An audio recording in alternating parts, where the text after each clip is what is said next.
Bonsoir à tous, nous sommes le mardi 7 février, voici les titres de cette édition. Un zoom tout d'abord sur le tourisme d'affaires. Le Conseil général fait la promotion du futur centre de congrès. Une réunion avec les acteurs économiques était organisée hier soir. Le but, leur présenter le projet et les inciter dans le futur à organiser des congrès et des colloques. Autre structure d'envergure, le centre Chanteloup. Il accueille des jeunes handicapés moteurs, sensoriels et auditifs. 9 millions d'euros ont été consacrés à la réhabilitation complète des bâtiments. Les préfabriqués laissent place à de nouveaux locaux. Et puis nous parlerons de champagne avec le 123e chapitre de la commanderie du Saultebouchon. 24 nouveaux chevaliers ont été intronisés samedi soir à l'espace Argence de Troyes. Le reportage complet en fin de JT. Mais d'abord un point sur l'épisode de grand froid dans le département. La situation ne s'améliore pas. L'Aube est passée aujourd'hui au niveau 3 du plan grand froid. Le niveau 3 correspond au froid extrême. Les températures ressenties étaient de l'ordre de moins 18 à moins 21 degrés ce matin. La préfecture appelle à la plus grande vigilance à toutes les personnes sans abri ou mal logées. Valérie Lebourg, la directrice départementale de la cohésion sociale, revient sur le dispositif au bois. Elle est au micro de Cyril Tavernet. On ne passe au niveau 3 qu'à cause des températures ressenties que nous communique Météo France. Alors le dispositif hiver de mise à l'abri des personnes sans abri dans l'Aube commence dès le 1er novembre et jusqu'au 31 mars. Sur cette période, toutes les places hiver d'hébergement d'urgence sont ouvertes.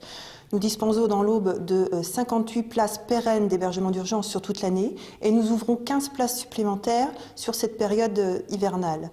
15 places supplémentaires, mais nous disposons également de 18 places si le dispositif venait à être saturé. Il faut savoir que le plan grand froid dans l'Aube repose sur 3 dispositifs, donc l'ouverture de places d'hébergement d'urgence supplémentaires, un renforcement de la maraude tous les soirs de la semaine, voire même en période de grand froid, une deuxième équipe qui peut sortir en appui. Et le 3e dispositif, c'est le 115 sur toute l'année, qui fonctionne 24 heures sur 24 sur tous les jours de l'année. Et si vous voyez une personne en difficulté, n'hésitez pas à composer le 115 pour contacter le SAMU social. De son côté, Météo France ne prévoit pas d'amélioration de température avant le début de semaine prochaine. Le froid qui est à l'origine de l'arrêt de nombreux chantiers dans le département. Reportage dans notre édition de demain. Rien à voir avec le froid, c'est un malaise qui est à la cause d'un accident mortel vers 14h15, boulevard Victor Hugo, cet après-midi à Troyes.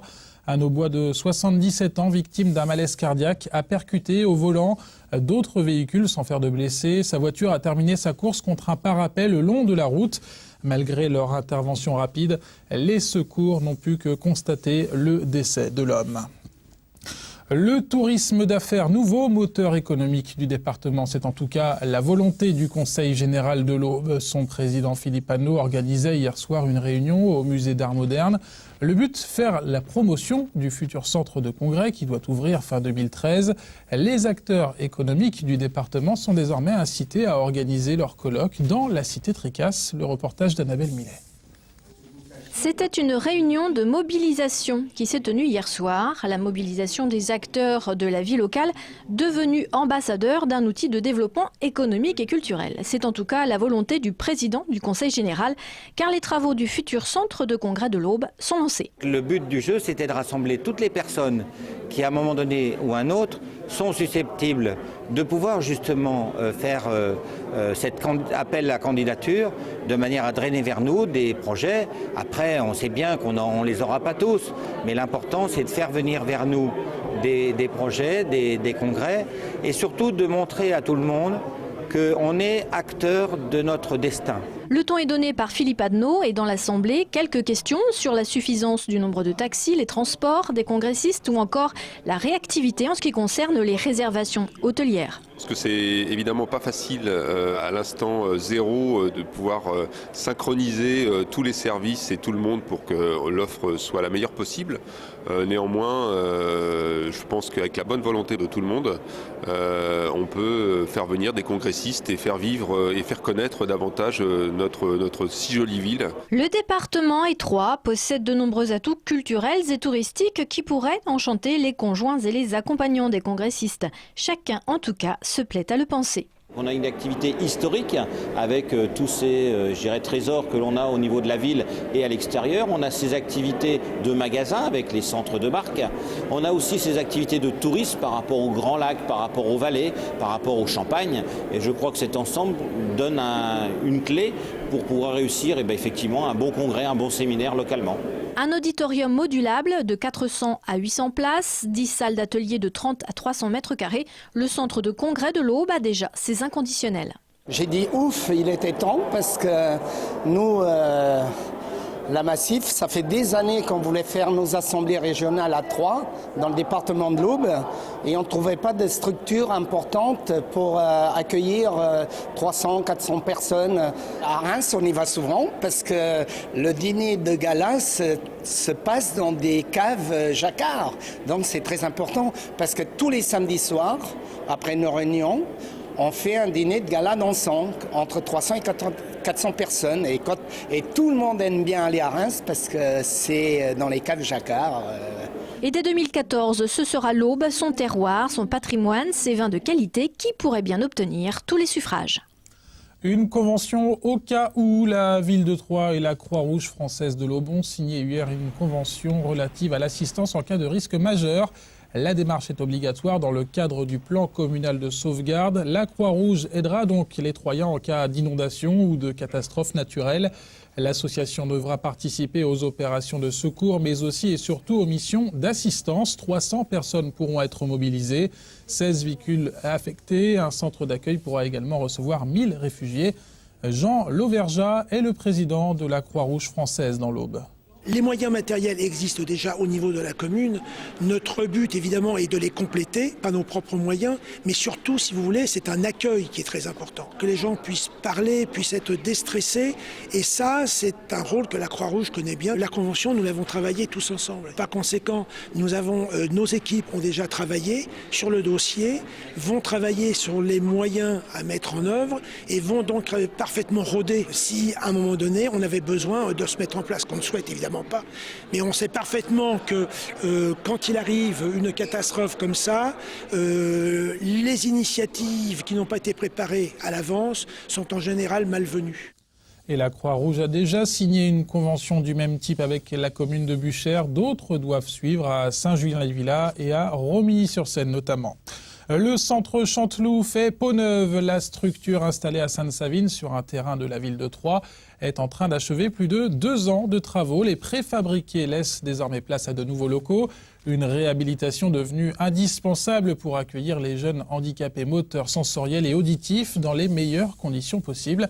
La visite des lieux dans ce reportage.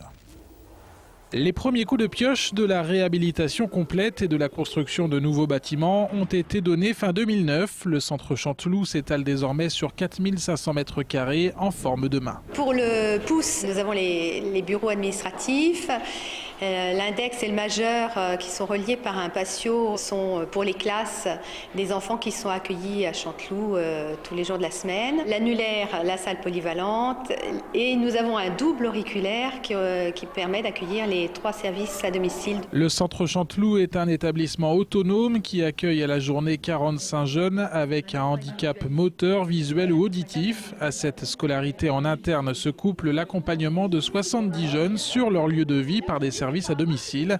Avant les travaux, toutes les activités étaient installées dans des préfabriqués disséminés dans le parc. Aujourd'hui, les conditions d'accueil des enfants et du personnel sont optimales. Les enfants déficients moteurs en particulier, chaque fois qu'on les habille, qu'on les déshabille pour aller à l'extérieur, c'est du temps, mais c'est aussi quelquefois des douleurs pour eux. Et donc c'est vrai que ça donne des conditions de vie pour les enfants bien meilleures. On a des salles qui sont équipées de boucles magnétiques pour les enfants sourds, qui permettent de recevoir les paroles de l'enseignant via un micro et directement sur les appareils auditifs. Et puis pour les enfants visuels, on a été attentif à un certain code couleur et à la luminosité. Le projet de réhabilitation de Sainte-Lou était dans les cartons depuis 30 ans. La subvention de 3 millions d'euros accordée par la Caisse nationale de solidarité pour l'autonomie a débloqué la situation. En tout, les travaux ont coûté 9 millions d'euros, le prix à payer pour remettre en état un des acteurs majeurs du monde du handicap dans le département. On est parti pour un certain nombre d'années, mais en sachant qu'on réévalue régulièrement la façon dont nous travaillons avec les enfants et les familles et qu'on doit s'adapter aux besoins des populations auboises. Dans ce contexte-là, on peut imaginer qu'il y aura des moments où on aura éventuellement d'autres activités qui se développeront, par exemple en direction des adultes déficients sensoriels, par exemple du département, pour lequel il n'y a pas beaucoup de choses actuellement. En attendant la mise en place de nouvelles activités, les travaux sur le centre actuel continuent. Les derniers bâtiments entièrement neufs doivent être livrés à la fin du mois de mars pour le plus grand bonheur des résidents. Roi des vins, trompette et cape de velours au rendez-vous du 123e chapitre de la commanderie du Sault-Bouchon. 24 nouveaux chevaliers du Champagne ont été intronisés samedi soir à l'espace Argence de Troyes. En plus d'être une cérémonie traditionnelle de la confrérie, le Sault-Bouchon est devenu aujourd'hui un véritable outil de promotion du champagne au bois. Christian Vieira a assisté aux festivités.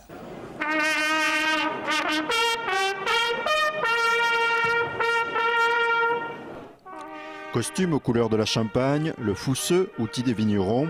Si la commanderie du Sault-Bouchon a des allures ancestrales, sa création est pourtant relativement récente. La commanderie du Sault-Bouchon a été créée le 2 février 1975 par un groupe d'amis vignerons. Et c'est vrai qu'au moment de la création, c'était pour la promotion du champagne de la Côte des Bars. Voilà 2 jours, nous étions en Belgique pour présenter la région Champagne-Ardenne.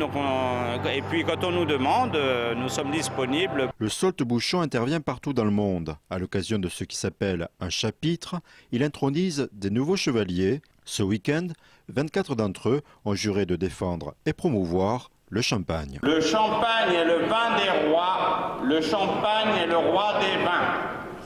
Le champagne est le vin des rois, le champagne est le roi des vins. À l'occasion de ce 123e chapitre, le Sault-Bouchon a porté son attention sur des auteurs de livres sur le champagne. Paradoxalement, il y a moins de livres sur le champagne que par exemple sur les vins de Bordeaux ou quelque chose comme ça.